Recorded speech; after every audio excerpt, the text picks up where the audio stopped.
자, 오늘 우리가 함께 떠나볼 여정은요, 17세기 독일의 신비주의 사상가 야콥 보헤메가 쓴 그리스도에게로 가는 길이라는 아주 깊이 있는 책입니다. 이 책은 한 영혼이 어떻게 신에게 다가가는지를 정말 섬세하게 그려내고 있는데요. 우리는 그 첫 번째 관문, 바로 참단 회개에 대한 그의 통찰을 따라가 보려고 합니다. 어쩌면 좀 고통스러울 수도 있지만 이 영적 여정에서 절대로 빼놓을 수 없는 첫걸음이죠. 뱀에는 바로 이 질문에서 모든 이야기를 시작합니다. 사람이 만일 온 천하를 얻고도 제 목숨을 잃으면 무엇이 유익하려? 이게 그냥 수사적인 질문이 아니에요, 여러분. 우리 삶의 가장 근본적인 가치를 묻고 있는 거죠. 세상의 모든 성공과 부를 다 합친 것과 내 영혼, 그러니까 나의 진짜 존재, 그 자체의 가치를 저울 위에 올려놓는 겁니다. 과연 무엇이 더 무거울까요? 뱀에는 우리에게 이 질문을 아주 심각하게 던지고 있습니다. 그렇다면 왜 거듭남이 필요할까요? 뱀에는 예수와 니고데모의 대화에서 그 이유를 찾습니다. 그가 보기에 우리 인간의 삶은요, 하나의 거대한 갈등 위에 서 있어요. 바로 우리가 이 땅에 태어난 육체적이고 세속적인 존재와 우리 안에 잠재되어 있는 신성한 영적 가능성, 이 둘 사이의 갈등이죠. 이 둘은 서로 완전히 다른 원리로 움직이기 때문에 절대로 하나가 될 수 없습니다. 그래서 거듭남, 즉 완전히 새로운 존재로 다시 태어나는 근본적인 변화가 필요하다고 힘주어 말하는 겁니다. 뱀에가 말하는 핵심적인 이중성이 바로 이겁니다. 한쪽에는 육으로 난 것, 다른 한쪽에는 영으로 난 것이 있죠. 우리의 일상적인 자아, 즉 육은 세상의 논리에 아주 익숙해져 있어요. 그래서 영적인 진리를 들으면 그걸 이해하지 못하고 오히려 저거 바보 같은 소리 아니야? 이렇게 어리석게 여긴다는 거죠. 그렇기 때문에 새로운 탄생은 그냥 좀 더 착하게 살자는 도덕적인 개선 같은 게 아닙니다. 이건 존재의 운영체제를 완전히 바꾸는 것과 같아요. 하나님의 나라를 보기 위한 유일한 길, 그야말로 절대적인 필연이라는 겁니다. 자, 그럼 이 거대한 변화 어디서부터 시작해야 할까요? 뱀에는 그 첫 단추가 바로 정직한 자기 성찰이라고 말합니다.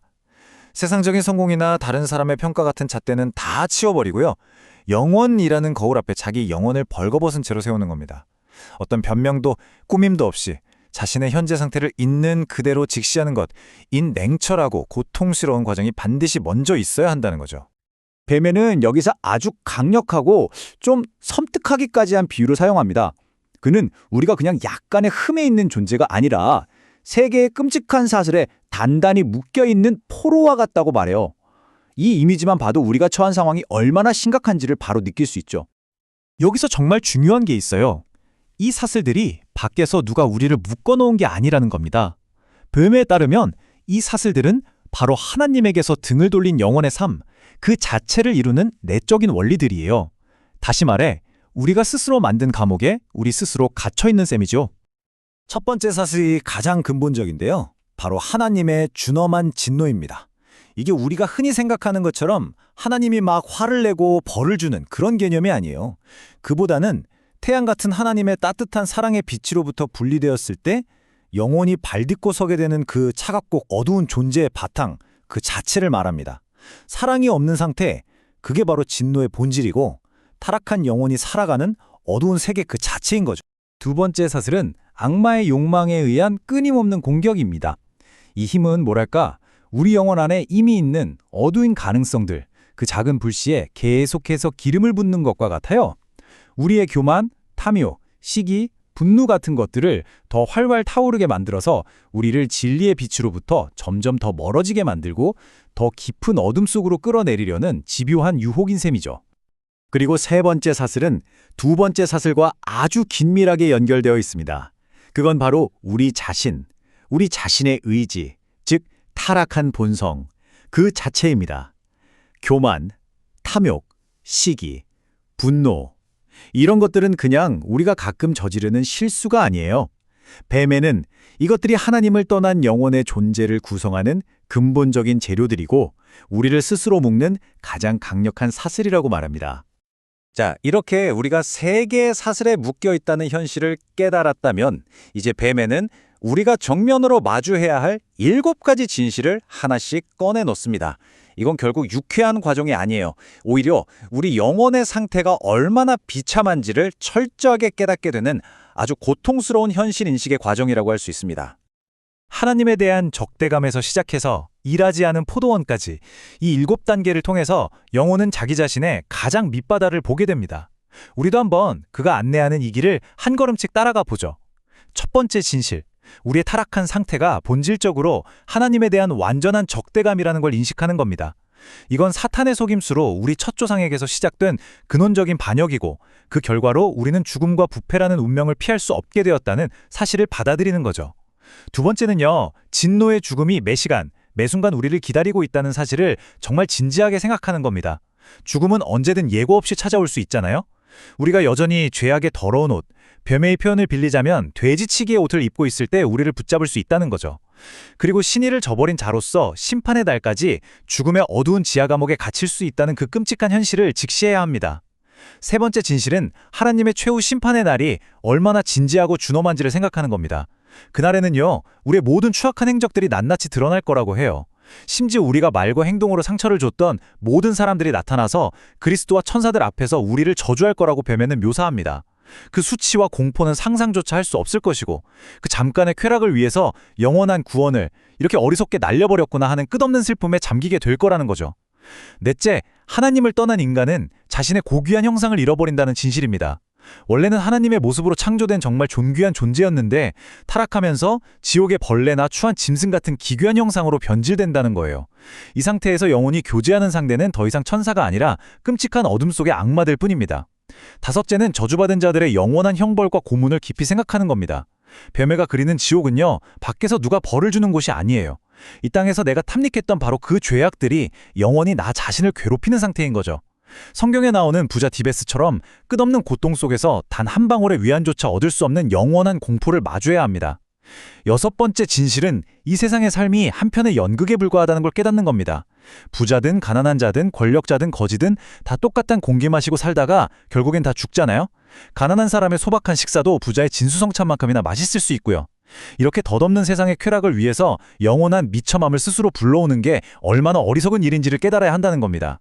그리고 마지막 7번째 진실은요, 앞선 6가지를 다 겪고 난 뒤에 자연스러운 결론입니다. 이 모든 걸 깊이 생각한 사람은 자신이 지금까지 그리스도의 포도원에서 아무런 일도 하지 않은 그저 마르고 열매 없는 가지에 불과했다는 사실을 발견하게 됩니다.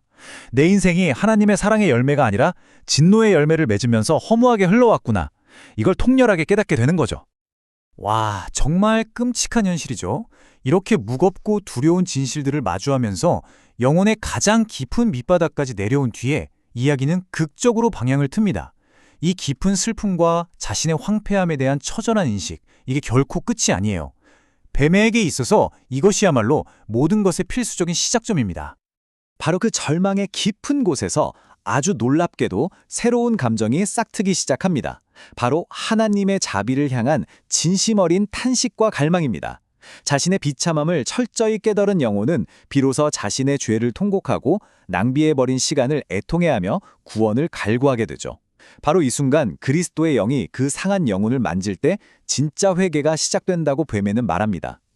여기서 정말 중요한 통찰이 나옵니다. 이 절망감은요, 내가 길을 잃었다는 증거가 아니라 오히려 길을 찾기 시작했다는 신호라는 겁니다.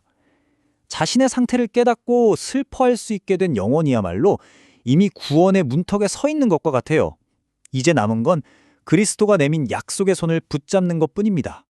이게 바로 그 깊은 절망 속에 던져진 한 줄기 희망의 빛입니다. 영혼은 이 약속의 말씀을 굳게 붙잡고 그리스도의 고난과 죽음의 공로를 자신의 피난처로 삼아야 합니다. 이건 그냥 막연하게 감상에 젖어 있는 게 아니라 의지를 다해서 결단하고 나아가야 하는 아주 능동적인 행위인 거죠. 자, 이제 그 갈망을 그냥 감정으로만 두는 게 아닙니다. 이걸 아주 굳건한 목적과 결심, 하나의 서약으로 만들어야 해요. 어떤 대가를 치르더라도 과거의 삶으로부터 돌아서서 하나님을 향해 나아가겠다, 이런 흔들리지 않는 서약을 해야 한다는 겁니다. 결심의 첫 단계는 결정적인 단절, 즉 떠나겠다는 서약입니다. 그동안 나를 즐겁게 했지만 결국 나를 올감했던 세상의 화려함과 피상적인 쾌락으로부터 이제 안녕 하고 돌아서는 거죠. 과거의 삶의 방식에 종지부를 찍는 선언입니다. 두 번째는 견디겠다는 서약입니다. 하나님께로 돌아가는 길이 결코 꽃길이 아닐 거라는 걸 아는 거죠. 그리스도를 따르는 과정에서 마주하게 될 세상의 저항과 내면의 어려움, 즉 십자가를 피하지 않고 기꺼이 감수하겠다는 각오입니다. 세 번째는 희망의 방향을 완전히 바꾸는 겁니다. 더 이상 이 땅의 성공이나 안정에 희망을 두지 않고요. 오직 저 너머에 올 영원한 생명의 약속에 나의 모든 희망과 확신을 거는 거죠. 인생의 닻을 완전히 다른 곳에 내리는 겁니다. 그리고 마지막은 이 모든 걸 지금 당장 시작하겠다는 행동의 서약입니다. 언젠가, 나중에가 아니라 바로 지금 이 순간부터 의와 진리 안에서 그리스도의 뜻을 행하는 삶을 시작하겠다는 실천적인 약속인 거죠. 하늘의 상을 바라보며 그의 포도원에서 일하는 일꾼이 되겠다는 헌신입니다. 이렇게 굳은 결심을 하고 돌아선 영혼. 그 영혼을 맞이하는 하나님은 과연 어떤 분일까요? 뱀에는 우리가 흔히 상상하는 마지못해 우리를 받아주는 엄격한 심판관이 아니라 상상을 초월하는 사랑과 자비로 우리를 기다리는 분이라고 강조합니다. 뱀에는 이렇게 말해요. 우리가 용서받고 싶어하는 마음보다 하나님이 우리를 용서하고 싶어 하시는 마음이 비교할 수 없을 만큼 더 크다고요. 하나님은 우리가 돌아오기를 가만히 기다리는 분이 아니라 잃어버린 자를 찾기 위해 먼저 아들을 보내고 지친 죄인들을 부르시는 분입니다. 영혼은 이 위대한 사랑을 조금도 의심하지 말고 굳게 믿어야 합니다. 하나님의 이 모든 사랑과 자비의 본질은요, 예수라는 이름 안에 응축되어 있습니다. 이 이름 안에는 진노의 얼굴은 전혀 없고 오직 가장 높고 깊은 사랑과 신실함, 그리고 신성의 가장 위대한 감미로움만 있다는 거죠. 뱀에 따르면 이 사랑이 우리의 부패한 인성 속으로 흘러들어와서 우리 안에 있던 진노의 불을 끄고 그것을 다시 사랑으로 바꿔 굳게 닫혔던 은혜의 문을 활짝 열어주었습니다. 네, 바로 이 지점이 거대한 전환점입니다. 자기 자신의 비참함을 끝까지 파고들었던 여정이 이제는 하나님의 무한한 사랑을 받아들이는 것으로 방향을 틀게 되는 거죠. 영혼의 거듭남이라는 진짜 여정을 위한 무대가 이렇게 마련되는 겁니다. 오늘 우리의 탐색은 여기서 잠시 멈추고요. 이 거듭남이 진정으로 무엇을 의미하는지에 대한 본격적인 여정은 다음 시간에 계속 이어가도록 하겠습니다. 우리 가끔 그런 생각하잖아요. 그냥 뭐 습관 좀 바꾸는 거 말고 내 존재 자체가 완전히 다시 태어나는 것 같은 그런 근본적인 변화요. 오늘 우리가 함께 들여다볼 이 책이 바로 그 여정을 아주 깊이 있게 그리고 있습니다. 한 영혼이요, 고통스러운 분리를 겪고 마침내 신성한 하빌로 나아가는 그 길. 정말 고되고 힘들지만 궁극적으로는 완전한 변화를 가져오는 바로 그 길에 대한 이야기입니다. 이건 그냥 머리로 이해하는 지적인 탐구가 아니에요. 어쩌면 지금 듣고 계신 여러분의 존재 자체를 뒤흔들 수 있는 아주 근본적인 변화의 과정에 대한 이야기라고 할 수 있겠습니다. 자, 이 여정은요, 한번 해볼까 하는 그런 가벼운 관심으로는 시작조차 할 수 없습니다. 지금 보시는 이 말씀 정말 강력하고 타협이 없죠? 모든 것을 버리지 않으면 나에게 합당하지 않다. 바로 여기서부터 출발하는 거예요. 근데 여기서 버린다는 게 뭐 집이나 재산을 다 내다 버리라는 그런 물리적인 뜻이 아니라는 게 중요해요. 이 책이 정말 강조하는 건 바로 영혼의 마음가짐이거든요. 그러니까 이 세상의 그 어떤 것, 그게 뭐 명예든 사랑하는 사람이든 아무리 소중하고 좋아 보이는 거라도 만약 그게 이 길을 가는데 조금이라도 방해가 된다면, 정말 단 한 걸음이라도 뒷걸음질 치게 만든다면 그걸 기꺼이 놓을 수 있어야 한다는 거죠. 이게 바로 이 여정의 입구에 딱 서 있는 넘어야만 하는 첫 번째 관문인 셈입니다. 자, 그래서 첫 번째 단계가 바로 이 깨트릴 수 없는 서약입니다. 이건 그냥 저 믿습니다 하고 고백하는 수준을 훨씬 뛰어넘는 거예요. 이건 마음과 목적 그 자체로 아주 의식적이고 의도적으로 서약을 하는 행위입니다. 세상의 모든 헛된 것들로부터 이제 나는 완전히 돌아서겠다, 이런 굳은 결심을 세우는 거죠.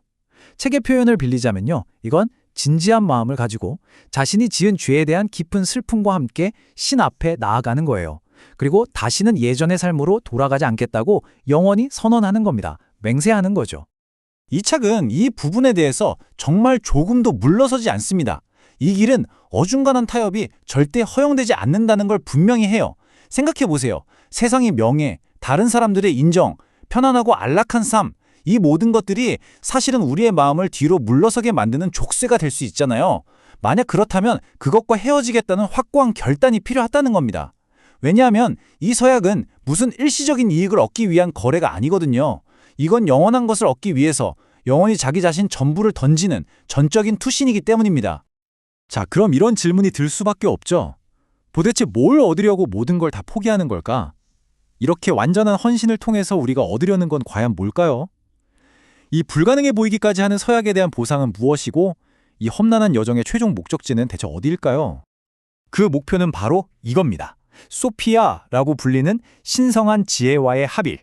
소피아를 신의 순수하고 사랑이 넘치는 지혜, 그러니까 영혼이 추구하는 궁극적인 영적 신부라고 한번 생각해 보세요. 이 책에 따르면 이게 바로 모든 성인들이 그토록 찾아 헤맸던 귀하디 귀한 진주라는 겁니다. 솔로몬 왕이 기뻐하며 자신의 순결한 처녀라고 불렀던 존재, 그리고 타락하기 이전의 아담 안에 있었던 바로 그 천상의 형상이 바로 소피아예요.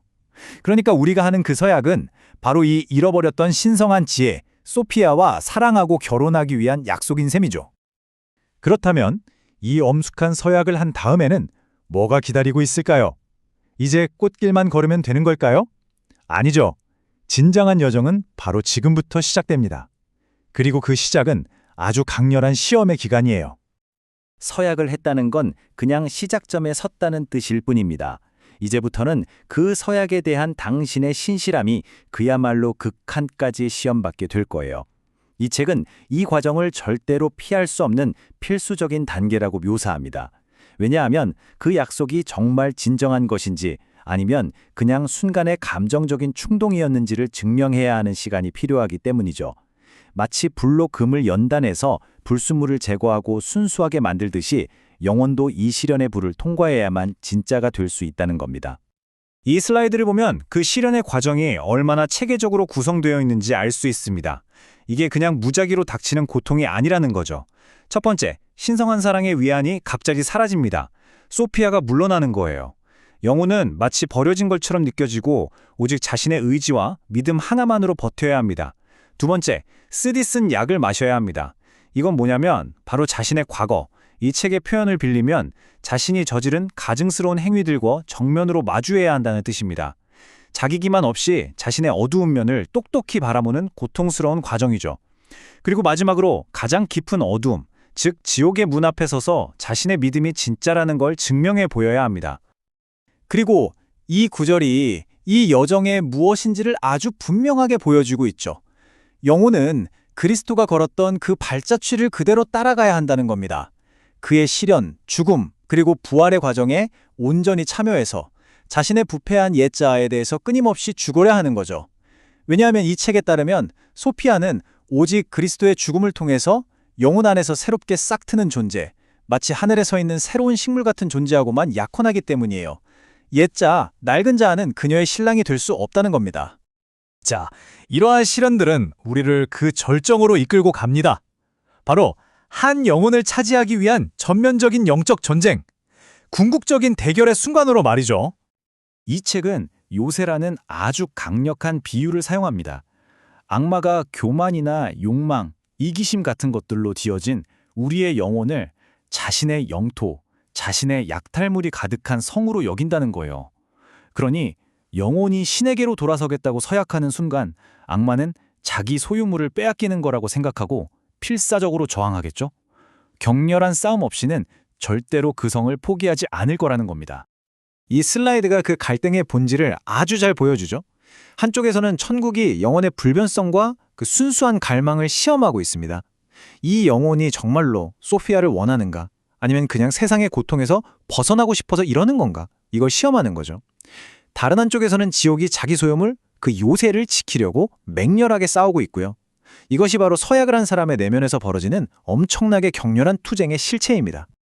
그렇다면 이 거대한 우주적인 전투에서 승리한다는 건 대체 어떤 모습일까요? 악마가 퍼붓는 모든 공격과 세상의 온갖 유혹을 이겨내는 열쇠는 과연 무엇일까요? 핵심은 바로 이겁니다. 흔들리지 않는 인내.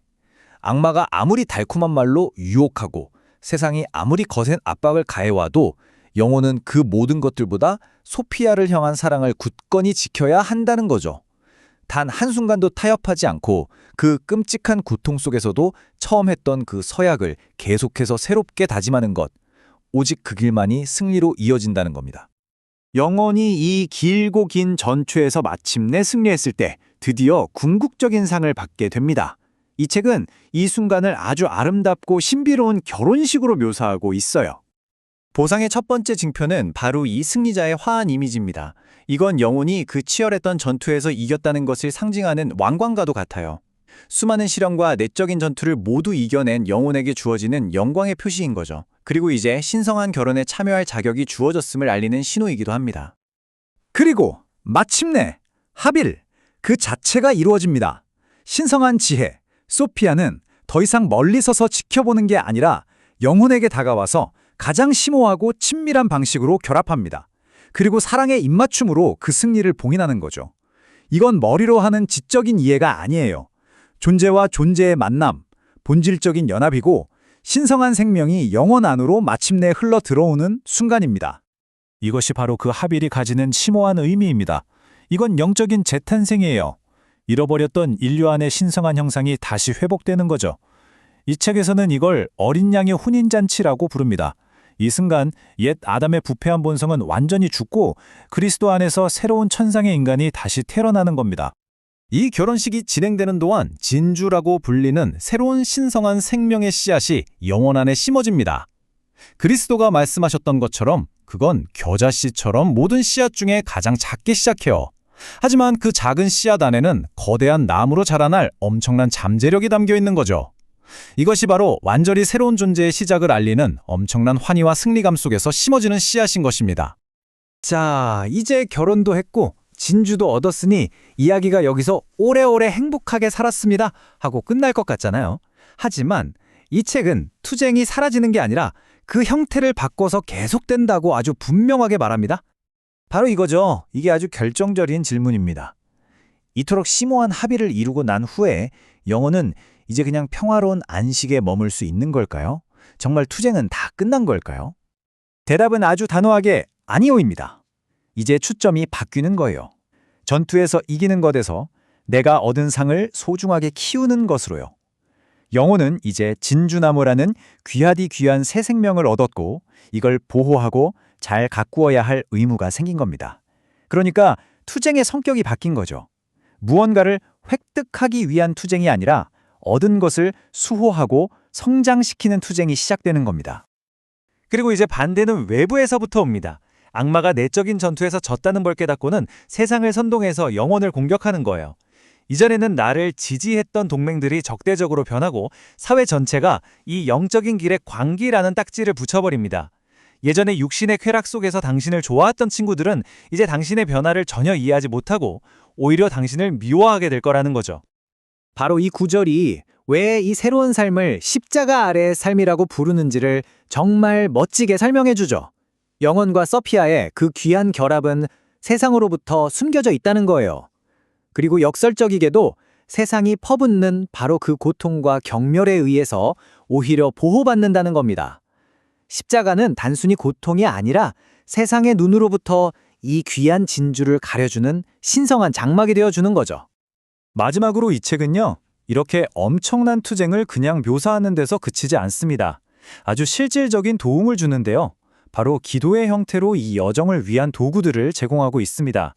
이건 내면의 고뇌와 유혹의 순간, 그러니까 아까 말한 시련의 길에서 양심이 너무 무거울 때 드리는 기도입니다. 내 힘으로는 아무것도 할 수 없으니 신의 깊은 사랑에 의탁해서 영혼을 내면으로부터 변화시켜달라고 간청하는 거죠. 내 의지를 꺾고 하나님의 의지에 온전히 복종하게 해달라는 아주 겸손한 청원입니다. 그리고 이 기도는 십자가 아래의 삶을 살면서 세상으로부터 박해를 받을 때를 위한 기도입니다. 좁고 가시많은 길을 걷는 고통과 오해를 솔직하게 인정하면서 동시에 이 모든 세상의 비난 속에서도 그것이 사실은 나를 정화하는 하나님의 사랑의 한 방식임을 깨닫고 인내할 힘을 구하는 기도인 거죠. 그리고 이 모든 시련을 견뎌내고 난 후에 드리는 이것은 찬양의 기도입니다. 결국 영혼을 그 깊은 어둠 속에서 이끌어내고 죽음을 생명으로 바꾸는 것은 바로 하나님의 힘이었다는 것을 인정하는 거죠.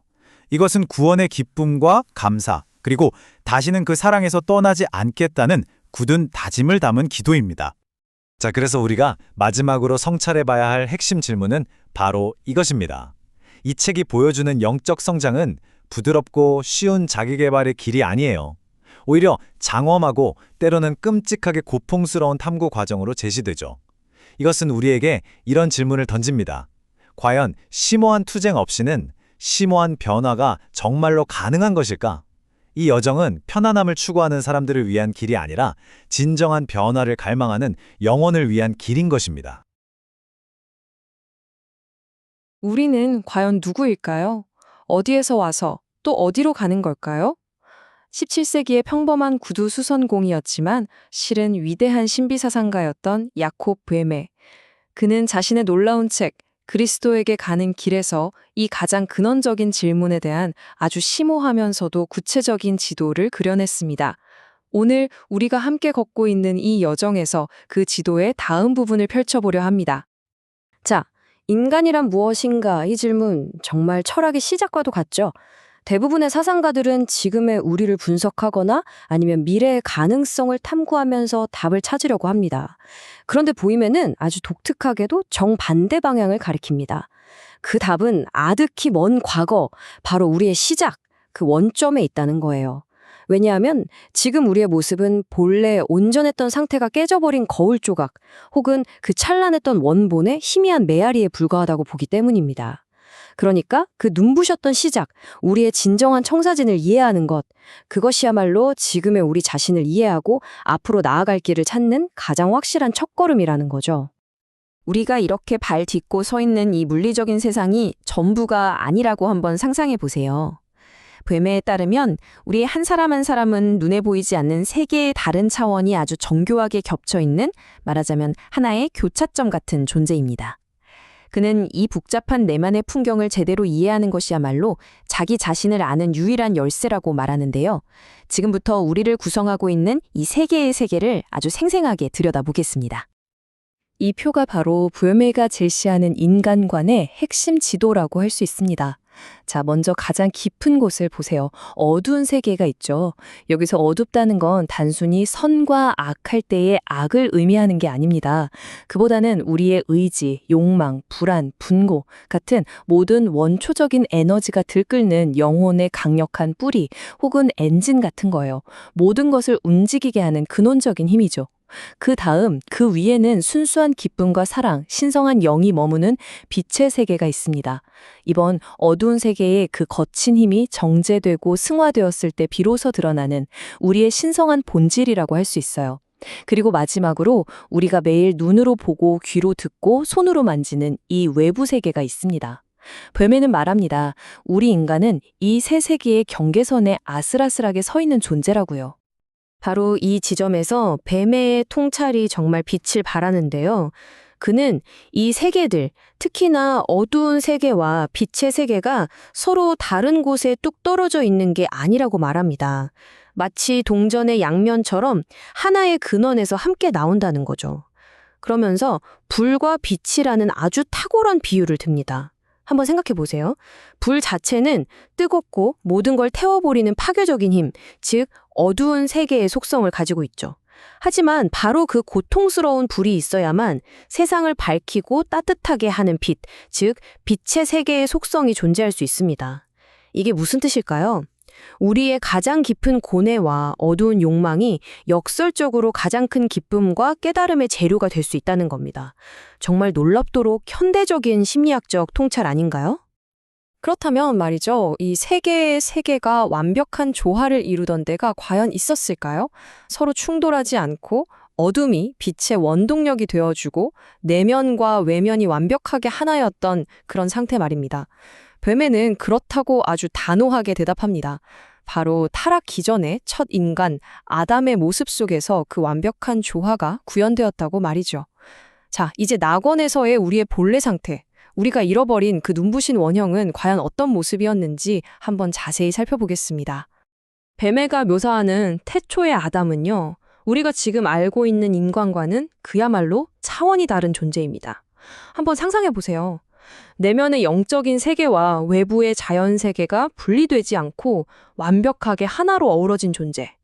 남성과 여성이 나뉘지 않은 완전한 조화, 그러니까 신성한 남성성과 여성성이 한 몸 안에서 완벽한 균형을 이룬 존재.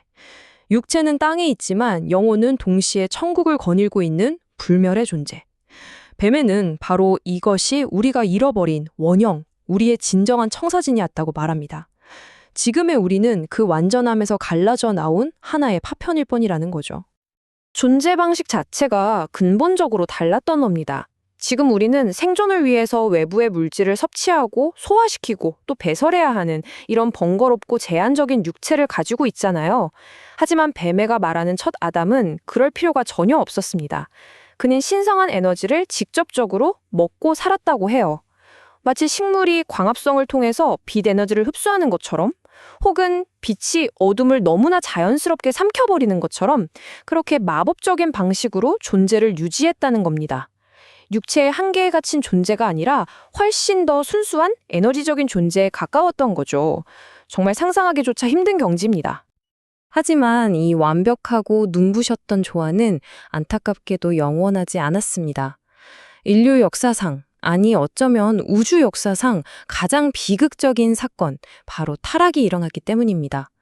뱀에게 이 타락은 단순히 선악과라는 사과 하나를 따먹은 윤리적인 불순종의 이야기가 아니에요. 그것은 인간 존재의 근간을 송두리째 뒤흔들고 내면과 외면 세계의 질서를 통째로 무너뜨린 거대한 형이상학적 재앙이었습니다. 타락은 한순간에 일어난 게 아니었습니다. 마치 비극적인 도미노처럼 여러 단계를 거쳐서 진행됐어요.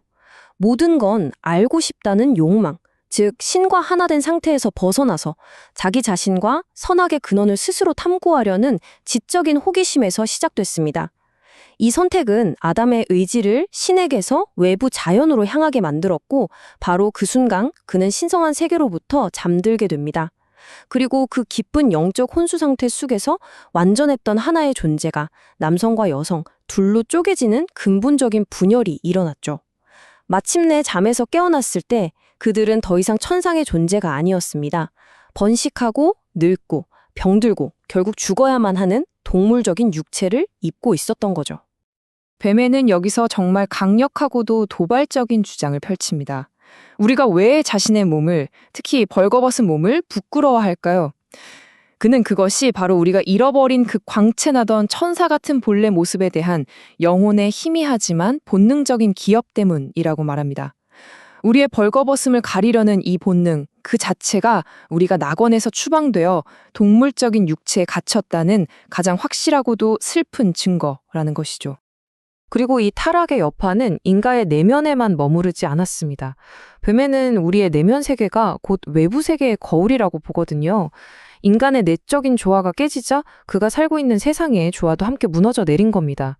한때 신성하고 영적인 열매를 맺던 땅은 이제 인간의 노동과 땀을 요구하는 가시덤불과 엉겅퀴를 내게 되었고, 인간은 자신이 태어난 바로 이 세상에서조차 영원한 이방인이자 안식을 찾지 못하는 나그네 신세가 되어버렸습니다. 이 모든 이야기가 너무나도 절망적으로 들릴 수 있습니다. 그렇다면 우리는 영원히 잃어버린 낙원을 그리워하면서 이 낯선 세상에서 방황하며 살아야만 하는 걸까요? 뱀의 위대한 비전은 여기서 끝나지 않습니다. 그는 이 거대한 재앙 속에서도 우리의 본래 상태로 돌아갈 수 있는 귀환의 길이 열려 있다고 선언합니다. 바로 새로운 탄생을 통해서 말이죠. 그렇다면 그 돌아가는 길은 어디에 있을까요? 뱀에는 그 길이 저 멀리 하늘이나 세상 끝에 있는 게 아니라 바로 우리 안에 있다고 말합니다. 아담이 타락한 욕망으로 스스로 굳게 닫아버렸던 내면의 문, 즉 신성한 빛의 세계로 통하는 그 문 말입니다. 그리스도가 이 땅에 와서 인간의 몸을 입고 살고 죽음으로써 바로 그 굳게 닫혔던 문을 다시 부수고 활짝 열었다는 것입니다. 돌아갈 길은 이미 우리 각자의 내면 안에 활짝 열려 있습니다. 이제 우리는 그 문으로 걸어 들어가기만 하면 되는 거죠. 하지만 그 문을 통과하기 위해서는 뱀에가 말하는 참된 믿음이 필요합니다. 여기서 믿음은 어떤 교리를 머리로 이해하고 지적으로 아 그렇구나 하고 동의하는 게 결코 아닙니다. 그것보다 훨씬 더 원초적이고 본능적인 거예요. 며칠을 굶은 사람이 음식을 갈망하고 사막의 여행자가 물 한 모금을 간절히 원하듯이 우리의 영혼이 그리스도의 영, 즉 신성한 본질을 향해 느끼는 강력한 굶주림과 갈증, 그리고 그 갈망을 바탕으로 상상력을 총동원해서 그 신성한 실체를 내 안으로 끌어당겨서 온전히 나의 것으로 만드는 행위, 그것이 바로 뱀에가 말하는 진짜 믿음입니다. 이 새로운 탄생은 추상적인 개념이 아니라 아주 구체적이고 실제적인 과정입니다. 첫 번째 단계는 세상의 헛된 명예나 쾌락 같은 것들로부터 나의 의지를 단호하게 돌이키는 겁니다. 그리고 그 비워진 자리에 신을 향한 강력한 굶주림과 목마름을 채우는 거죠. 그러면 영혼은 마치 굶주린 입이 음식을 받아들이듯 신성한 실체를 받아들이게 됩니다. 뱀에는 이걸 영적으로 그리스도를 먹고 마시는 행위라고 표현해요. 이 과정을 통해 우리 내면에 고통스럽고 파괴적이기만 했던 어두운 세계의 불길이 마침내 우리를 따뜻하게 하고 밝게 비추는 빛의 세계의 불길로 변형되는 겁니다. 결국 뱀애가 말하는 구원이란 죽어서 천국이라는 다른 장소로 이사가는 게 아닙니다. 바로 지금 여기 우리가 살아있는 동안 우리 내면의 본성이 바뀌는 것, 그것 자체가 구원이라는 거죠. 우리를 괴롭히던 지옥은 우리 안에 있었고 우리가 그토록 찾던 천국 또한 우리 안에서 피어나는 것입니다. 이 슬라이드의 이미지처럼 고통의 가시관이 변해서 영광의 빛이 되는 것, 그것이 바로 새로운 탄생의 본질입니다. 뱀에는 이것이 결코 쉽고 편안한 길이 아니라는 점을 분명히 강조합니다. 이 길을 가기 위해서는 세상의 눈에 어리석고 유별난 사람으로 비칠 각오가 필요하다는 거예요. 타락한 본성이라는 비록 불완전하지만 너무나 익숙하고 안락했던 나의 집을 버리고 떠나야 하기 때문입니다. 주변의 조롱과 비난을 감수하고 기꺼이 낡은 자아의 죽음을 받아들일 때에만 이 새로운 탄생은 가능해집니다. 자, 이렇게 낡은 자를 떠나서 고통스러운 변용의 과정을 거친 영혼의 여정은 과연 어디에서 그 끝을 맺게 될까요? 뱀에는 이 여정의 마지막 단계를 영적 문학의 역사상 가장 아름답고 심오한 이미지 중 하나로 묘사하고 있습니다. 그는 이 영적 여정의 정점을 성서에 나오는 가장 신비로운 이미지 중 하나를 빌려와서 표현합니다. 바로 어린 양의 혼인잔치이죠. 이것은 신랑과 신부가 완전한 결합을 이루는 것처럼 오랜 방황을 마친 영혼이 마침내 신적인 것과 다시 온전하게 하나가 되는 그 황홀한 순간을 상징합니다. 이 성스러운 혼인잔치의 신부는 누구일까요? 바로 소피아, 즉 신성한 지혜입니다. 뱀에게 소피아는 아담이 타락할 때 잃어버렸던 신의 여성적이고 창조적인 지혜를 상징해요. 다시 말해 완전했던 태초의 인간이 분열되면서 잃어버렸던 영혼의 다른 한쪽, 그 반쪽인 셈이죠. 거듭난 영혼이 마침내 자신의 잃어버렸던 반쪽인 소피아와 다시 결합하는 것, 이것이 바로 신비로운 결혼입니다. 이 순간 영혼은 잃어버렸던 모든 신성한 유산을 되찾고 신의 자녀라는 승리의 인장을 받게 되는 겁니다. 뱀에는 이 궁극의 합일 상태에 대해서는 더 이상 설명하기를 멈춥니다. 왜냐하면 그것은 인간의 언어나 이성을 완전히 초월하는 너무나도 심오한 직접적인 경험의 상태이기 때문이죠. 영적인 길의 최종 목표인 신성한 사랑과 완전한 하나됨을 직접적으로 체험하는 것. 그것은 이 세상의 그 어떤 말이나 글로도 온전히 담아낼 수 없는 경지인 것입니다. 완벽했던 시작에서 비극적인 타락으로 그리고 마침내 어렵지만 영광스러운 재탄생에 이르기까지 이것이 바로 뱀에가 그려낸 위대한 영혼의 서사입니다. 그리고 이 장엄한 이야기는 결국 우리 각자의 마음속에 하나의 깊은 질문을 던지게 합니다. 우리의 영혼은 잃어버린 고귀함을 되찾고 이 신성한 합일에 들어갈 준비가 되었는가? 다음 시간에는 이렇게 새로운 탄생을 이룬 영혼이 변화된 세상 속에서 구체적으로 어떻게 살아가야 하는지에 대한 뱀의 실천적인 가르침들을 함께 살펴보도록 하겠습니다. 어떻게 하면 신의 목소리를 직접 들을 수 있을까? 아마 우리 모두 한 번쯤은 이런 근원적인 질문을 품어보지 않았을까요? 자, 오늘 우리는 지난 시간에 이어서 17세기 신비주의 사상가 야콥 뱀의 책 속으로 들어가 볼 겁니다. 바로 이 영원한 질문에 대한 답을 찾아가는 한 제자와 스승의 아주 깊고 심오한 대화, 그 속으로 계속해서 따라가 보시죠. 네, 바로 이 질문에서 모든 이야기가 시작됩니다. 스승님, 제가 어떻게 하면 이 감각의 세계를 넘어선 이른바 초감각적인 삶에 이르러서 하나님을 직접 뵙고 그분의 음성을 들을 수 있겠습니까? 정말 절박한 물음이죠.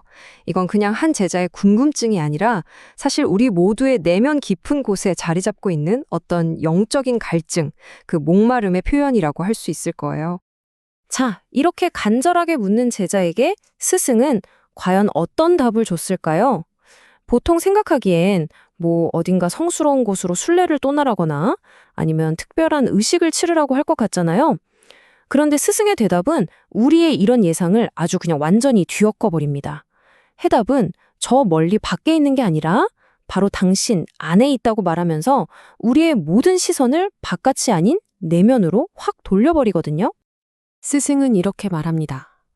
아들아, 네가 그 어떤 피조물도 살지 않는 바로 그것 속으로 내 자신을 온전히 던질 수 있을 때, 그리고 만약 내가 아주 잠시라도 너의 모든 생각과 의지를 멈출 수 있다면 바로 그때 너는 하나님의 말로도 할 수 없는 그 말씀을 듣게 될 것이다.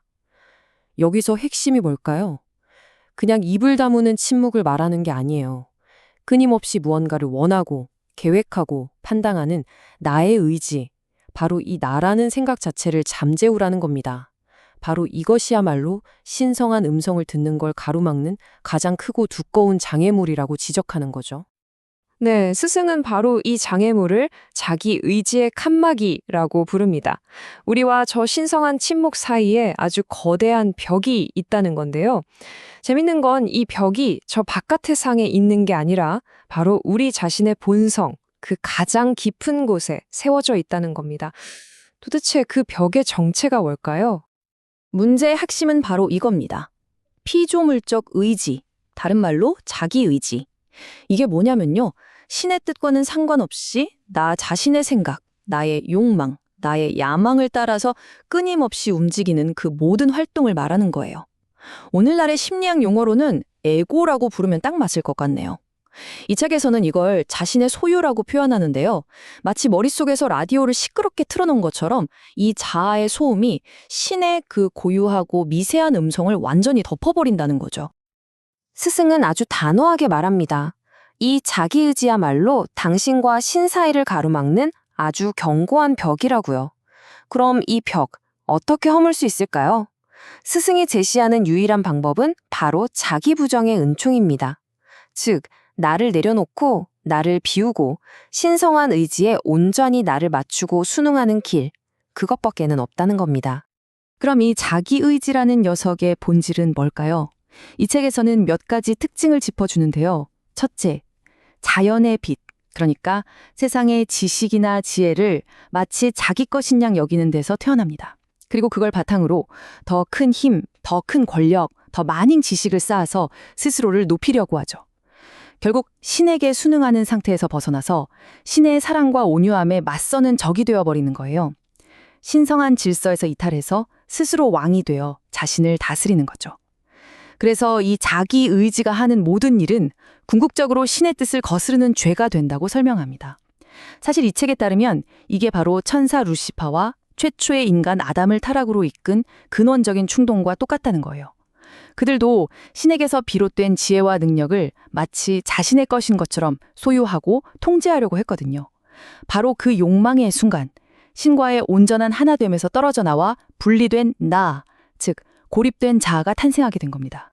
자, 그렇다면 이토록 강력하고 뿌리 깊은 자기의지를 도대체 어떻게 극복할 수 있을까요? 여기서 스승은 아주 놀랍고 역설적인 길을 제시합니다. 보통 우리는 뭔가를 극복하려면 더 노력하고, 더 배우고, 더 채워야 한다고 생각하잖아요. 그런데 스승은 정반대의 길을 말합니다. 모든 것을 비우고 아무것도 아닌 상태, 즉 무의 상태로 들어가는 여정을 떠나라는 겁니다. 이 말을 들은 제자의 반응, 아마 우리 모두의 마음과 똑같을 겁니다.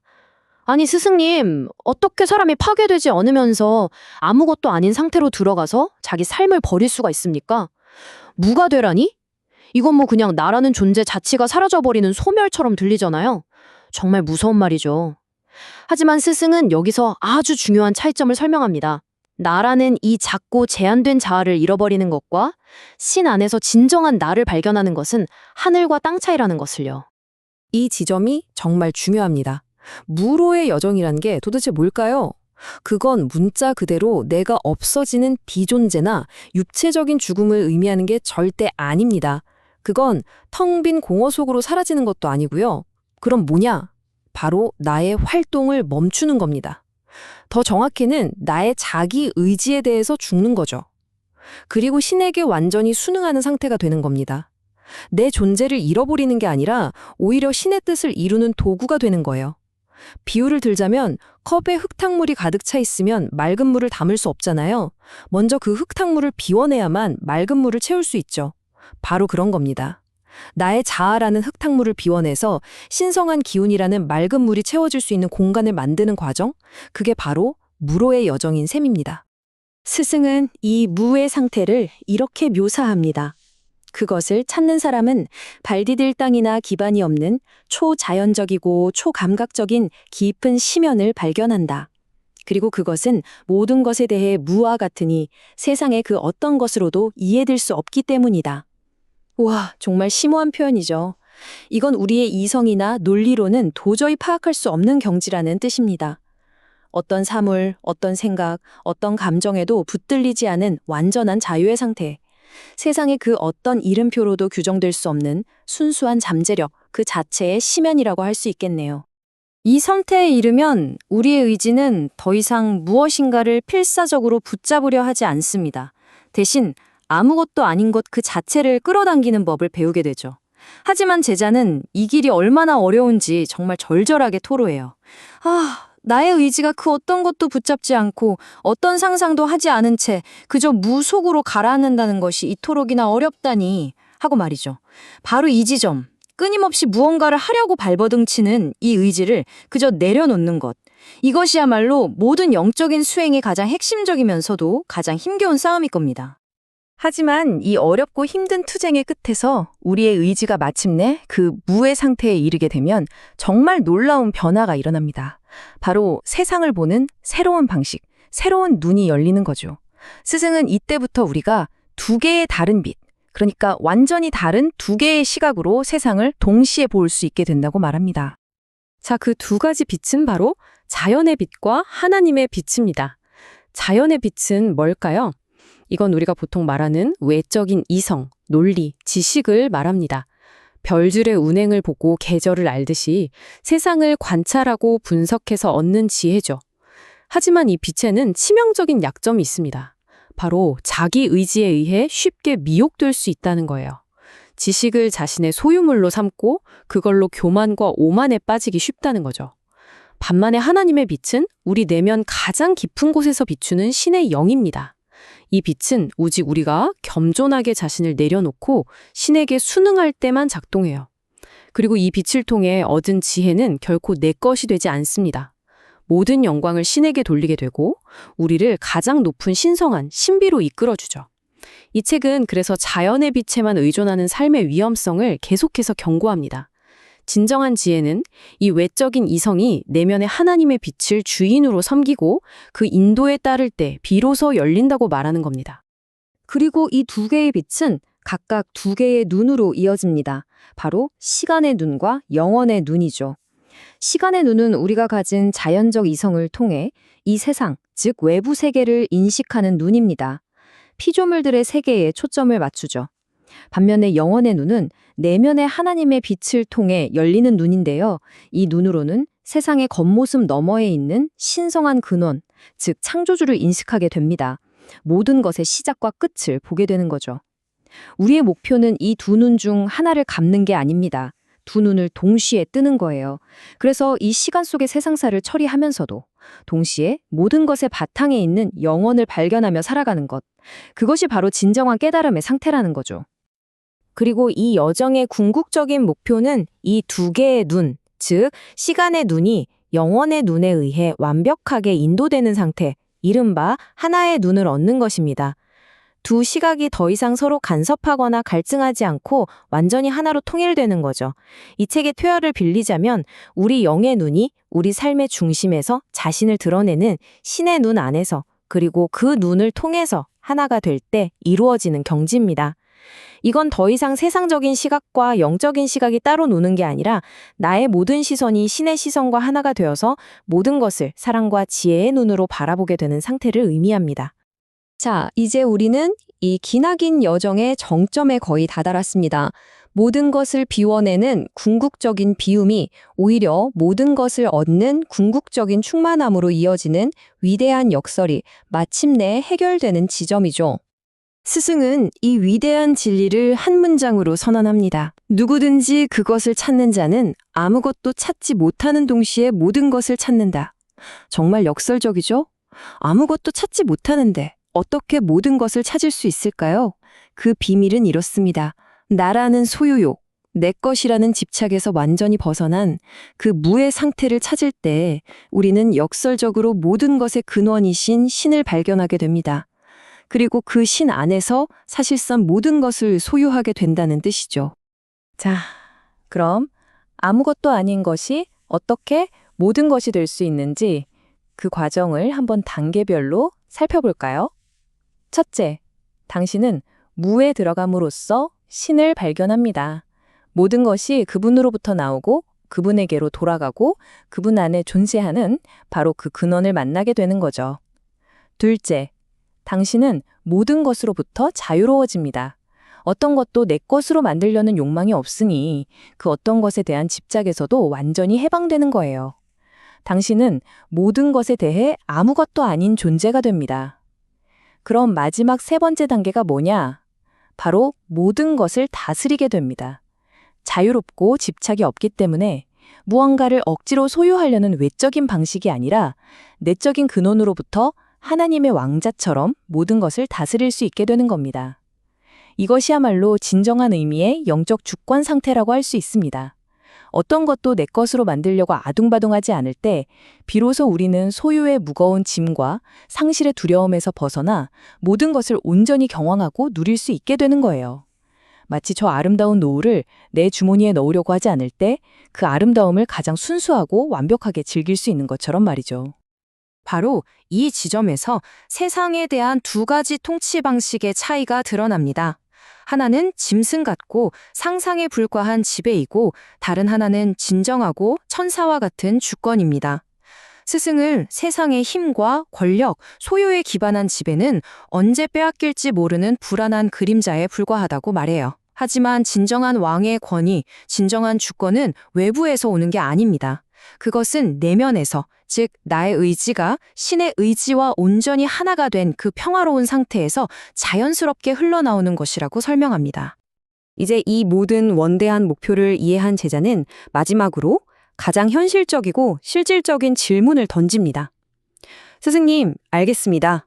그렇다면 그곳에 도달하기 위한 가장 빠르고 가장 직접적인 길은 도대체 무엇입니까? 여기에 대한 스승의 마지막 조언은 이 대화의 시작만큼이나 정말 충격적이고 급진적입니다. 그는 이렇게 말하죠. 길이 가장 힘든 곳, 바로 그곳으로 가라. 세상이 하찮게 여겨버리는 것, 그것을 주어라. 세상 사람들이 다 하는 것, 그것을 하지 마라. 모든 일에서 세상과 정반대로 걸어가라. 와, 정말 대단한 말이죠.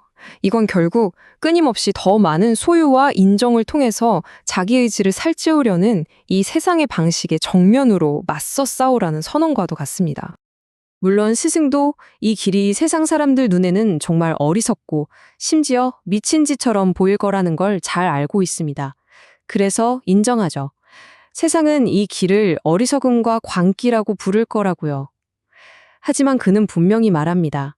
신의 사랑으로 가는 길은 이성적인 세상의 눈에는 어리석어 보일 수밖에 없지만 그것이야말로 신의 자녀들에게 허락된 가장 높은 지혜라고요. 결국 선택은 우리 각자의 몫으로 남는 겁니다. 세상의 지혜를 따를 것인가, 아니면 세상이 어리석다고 말하는 신의 지혜를 따를 것인가. 자, 이렇게 스승과 제자의 심오한 대화는 끝이 나지만 그 여우는 우리 각자에게 아주 날카로운 질문 하나를 남깁니다. 만약 신과의 진정한 합일로 가는 길이 우리 자신의 시끄러운 의지를 침묵시키는 것이라면 우리는 지금 이 순간 우리의 일상생활 속에서 얼마만큼의 시간과 에너지를 오히려 우리를 신과 분리시키는 바로 그 자기의지의 벽을 더 두껍고 단단하게 쌓는 데 쓰고 있는 걸까요? 아마도 이 질문에 대한 솔직한 답을 찾아가는 그 과정이야말로 오늘 우리가 함께 나눈 이 초감각적인 삶을 향한 여정의 진정한 시작이 아닐까 싶습니다. 자, 이 심오한 책과 함께 해온 기나긴 여정, 드디어 그 마지막 장에 도착했습니다. 우리가 회개의 문을 열고 중생의 강을 건너서 참된 복종이라는 아주 가파른 산길까지 올랐잖아요. 이제 그 모든 여정의 가장 높은 곳에서 마침내 영혼이 던지는 단 하나의 궁극적인 질문, 그리고 그에 대한 가장 깊은 대답을 마주할 시간입니다. 이 책이 다루는 모든 진리는요, 바로 이 하나의 질문으로 모입니다. 제자가 스승에게 던지는 이 마지막 물음이죠. 이건 그냥 지적인 호기심에서 나온 질문 절대 아니에요.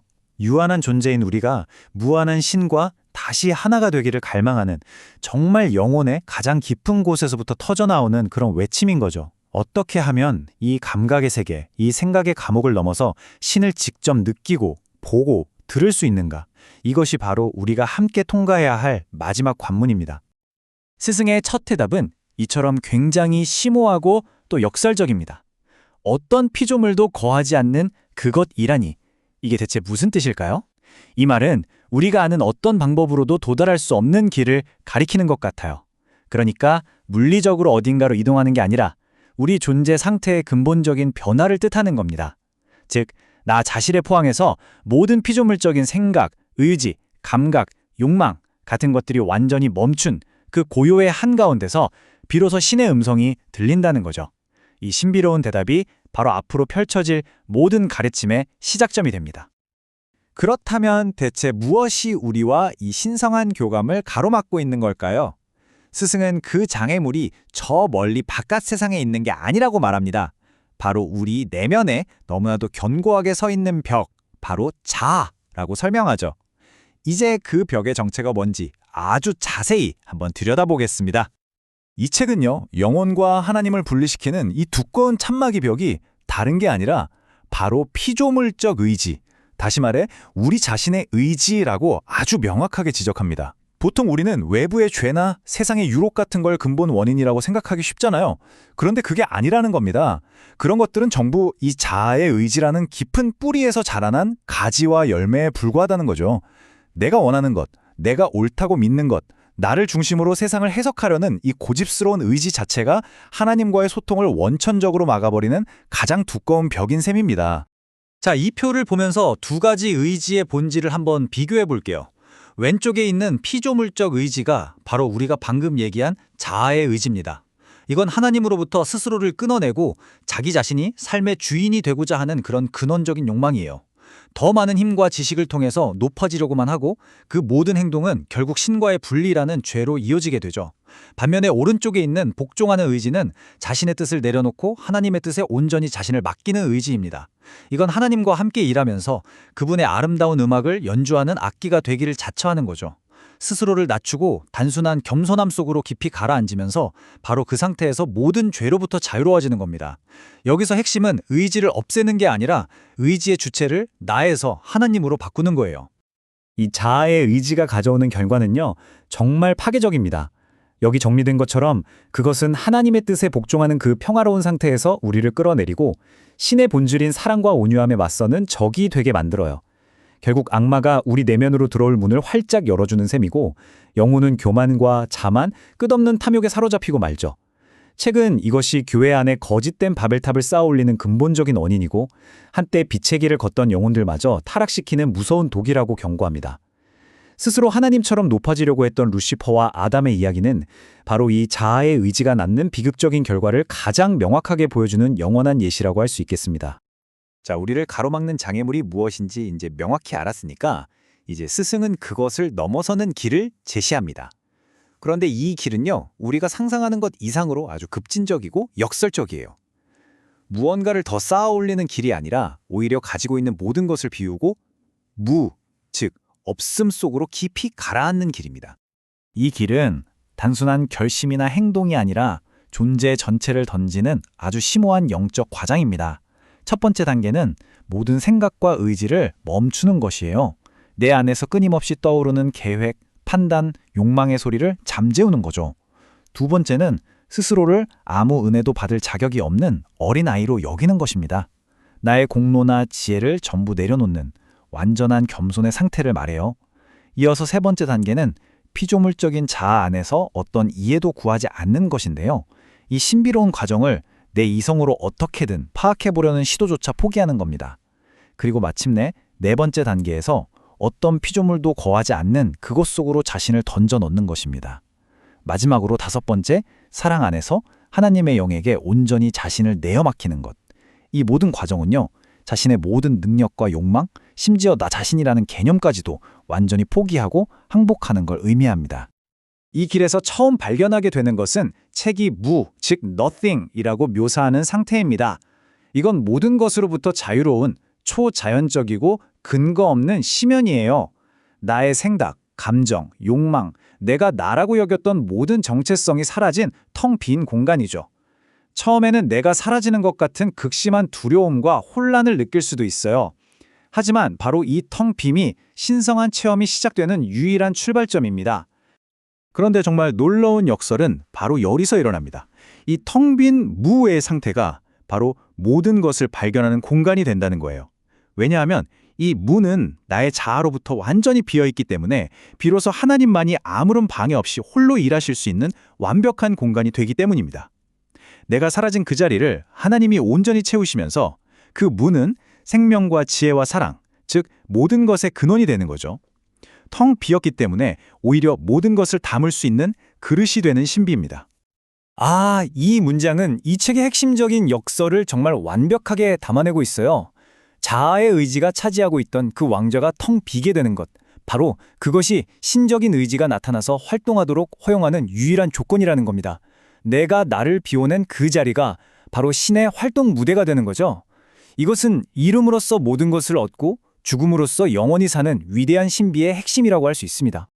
이렇게 내면이 근본적으로 변화하면요, 현실을 인식하는 방식 자체가 완전히 새롭게 바뀝니다. 수많은 욕망과 생각으로 분열된 자아의 여러 눈이 아니라 통일된 하나의 눈으로 세상을 보게 되는 것이죠. 책에서는 우리 안에 두 가지 빛, 그러니까 두 개의 눈이 있다고 설명합니다. 하나는 자연의 빛이고 다른 하나는 하나님의 빛이에요. 자연의 빛은 우리의 외적인 이성, 세상을 살아가는 데 필요한 시간의 눈이라고 할 수 있죠. 그 자체로는 선하고 유용하지만 교만과 결합하면 악마의 집이 될 수도 있습니다. 지식을 자신의 소유물로 삼으려 하기 때문이죠. 반면에 하나님의 빛은 우리 가장 깊은 곳에 있는 내면의 영이며 영혼을 비추는 눈입니다. 이건 세상의 모든 보물을 합친 것보다 귀한 보물이고 모든 지식을 겸손함 속에서 선물로 받습니다. 진짜 문제는 이 두 빛이 어떤 관계를 맺느냐에 달려 있습니다. 여기서 목표는 이성의 빛을 꺼버리는 게 결코 아닙니다. 오히려 이성의 빛이 신적인 빛에 의해서 환하게 조명되게 하는 것이죠. 여기 보시는 것처럼 이성의 빛은 하나님 앞에서 가장 깊은 겸손 속으로 가라앉아야 합니다. 지혜와 지식을 자신의 공로라고 주장해서는 안 되고요. 모든 영광을 지혜의 참된 주인이신 하나님께 돌려드려야 합니다. 이성이 자신의 한계를 인정하고 하나님의 빛을 통해서 사물을 보고 알게 될 때 비로소 그것은 더 높은 차원의 진리를 이해하는 고귀한 도구가 되는 겁니다. 이것이 바로 그 궁극적인 결과입니다. 끊임없이 흔들리고 분열된 자아의 눈으로 보는 게 아니라 내 존재의 가장 깊은 곳에 있는 신성한 근원, 즉 단일하고 통일된 하나님의 눈으로 보게 된다는 거죠. 이건 뭐랄까, 나의 주관적인 관점이 사라지고 하나님의 객관적인 관점이 시작되는 경지, 시간의 눈을 넘어서 영원의 눈으로 현실의 본질을 인식하는 상태를 의미합니다. 자, 이제 우리는 이 내면의 의지가 어떤 방향을 향하는가에 따른 궁극적인 결과를 살펴보겠습니다. 이건 죽음 이후에 펼쳐질 막연한 이야기가 아니에요. 바로 지금 이 순간 우리 영혼 안에서 실시간으로 결정되고 있는 현실에 관한 이야기입니다. 이 책은 천국과 지옥이 우리가 죽어서 가는 어떤 외부의 장소가 아니라고 단언합니다.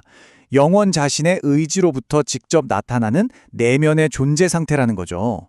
예를 들어 태양은 하나지만 건강한 눈에는 생명의 빛으로 보이고 병든 눈에는 고통스러운 자결감으로 느껴지는 것과 같아요. 이처럼 동일한 하나님의 현존이라도 영혼의 상태에 따라서 그것이 천국으로 경험되기도 하고 끔찍한 지옥으로 경험되기도 한다는 겁니다.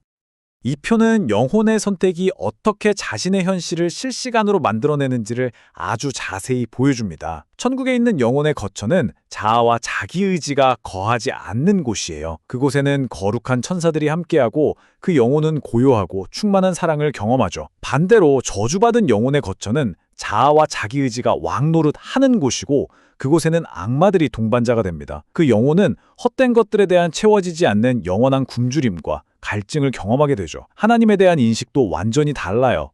복종하는 영혼에게 하나님은 영원한 생명의 나타남이지만 자아에 갇힌 영혼에게 그 동일한 신의 현존은 모든 것을 삼키는 무서운 불과 칠흑 같은 어둠으로 느껴질 뿐입니다.